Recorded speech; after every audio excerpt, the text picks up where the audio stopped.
Good afternoon, everybody, and today we're going to talk about the silent approach. My name is Ruben Perdomo. And my name is Marley Guerrero. And let's roll with it. Let's talk about the historical background first. The silent approach is a theory that emerged in the 1970s, in the early 1970s, with this Egyptian mathematician Caleb Gattegno, who used colored questionnaires that he used in math to teach math, some sort of categorization to teach a language in a silent way by using codes. These codes are the colors. Okay, the imperative use of silence is evident and it's explicit. Now we have theory method, in which silent classes are given. That means that teachers is silent as much as possible. And this, the learner has to be autonomous, independent, and responsible in his own learning process. They have to learn.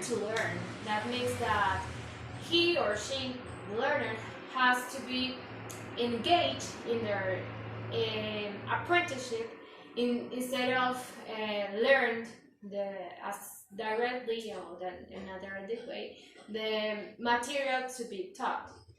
And there are two conditions in which this silent or this method or approach is given. The first one is that the student has to discover by himself the material or their learning instead of repetition or memorizing the content.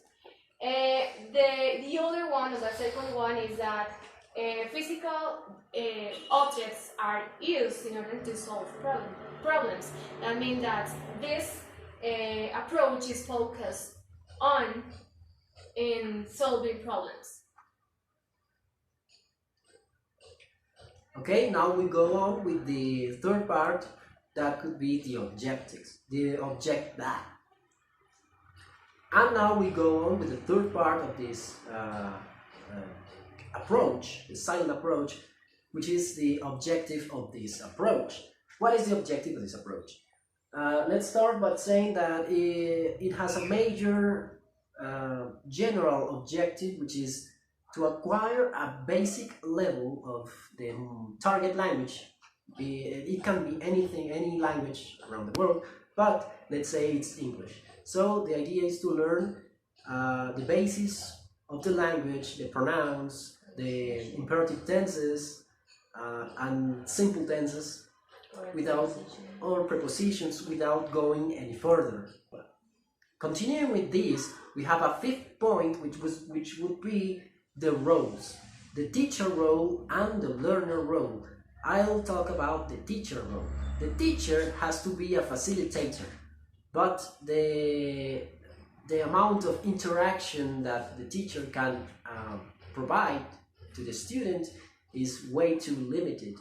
The teacher must remain in silent as a passive subject inside the classroom, and the use of the voice or sounds shall be from this subject. The teacher is restricted to specific situations when the topics cannot be fluently taught without this usage of sounds of the teacher's voice or the teacher's language. Let's move on then to the second subject of the class, the learner. The learner's role is that of being an independent, responsible, and autonomous subject inside the classroom. So it's difficult for this for the teacher to improve the quality of the classes if the learner doesn't fulfill his role or her role as an autonomous or individualistic subject of learning. So the whole process depends on themselves, on the students. if they don't fulfill their job, the whole process will be inadequate or incomplete. That's to say that teacher gives material if necessary, but it's for he or for she is not necessary material or feedback or something like that is not to be done or given. So now let's move on to materials, instructional materials. And these materials play an important role because they provide relationship between the sound and meaning. As my partner said, the cultures, the charts, and for example, in this, the teacher can use a finger, his fingers to communicate something. For example, a stop, and without saying anything.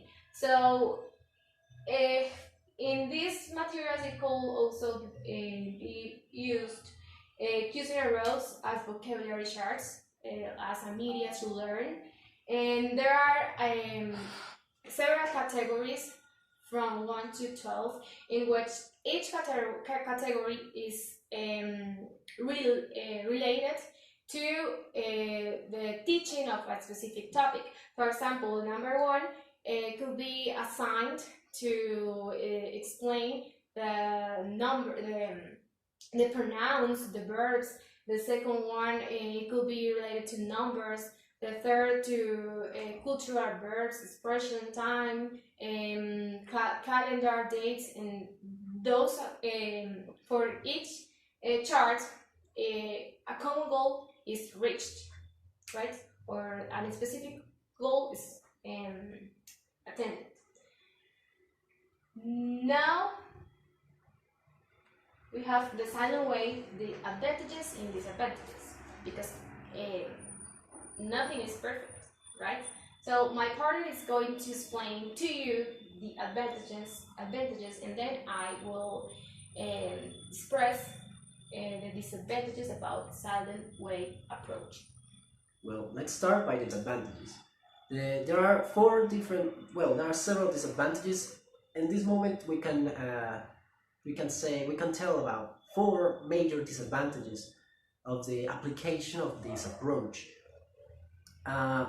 Let's start with the first one. There's a major inner criteria creation or critical thinking creation in the minds or in these subjects, in the Silentway learners. Why? Because they will have autonomous work, they will read by their own, they will acquire the different topics on their own, and the teacher will be there just as a facilitator, as I just said. A second major advantage, they will have the possibility, it's a major possibility, it's a most likely possibility, that they will create a working interlanguage. Okay, the Silentway is, as my partner just said, an approach in which the use of codes creates a second language acquisition and development. So the use of mother tongue is there. The teacher will not participate in that. It's inner. It's part of the individual. It's part of the learner to create that mother tongue and mother language and target language relationship. Self-esteem increase, though this is a very subjective affirmation, it is mostly seen that there was a self-esteem increase due to the autonomous work and responsibility development inside this context of personal growth. And the last major advantage, is the practical and useful knowledge. So all those theoretical bases and data that it's not necessary won't be acquired. Only the practical and useful information, as is there said, will be implemented and learned to be then used in the practical context of the usage of a second language. That's to say the most important ones. So although there are several advantages, there are also several disadvantages. The first one is that this silent approach only works with small groups of students, and it depends on learning's autonomy. That's to say that the problem it will be that there are some students that need the instruction of the teacher, right? Because they have not developed autonomy, and that could be a serious barrier to learning. So the another one is that language is separated from his social context. That's to say that this silent way is focused on in only practice the language in the classroom, but not with the real use that the language has. And that's to say that the interaction between teacher and students is limited, right? And now the references. And finally, we have some references which helped us to build our knowledge about this topic that will be then presented to you. Thank you very much. We hope you have enjoyed this video and learned a lot. Goodbye. See you later.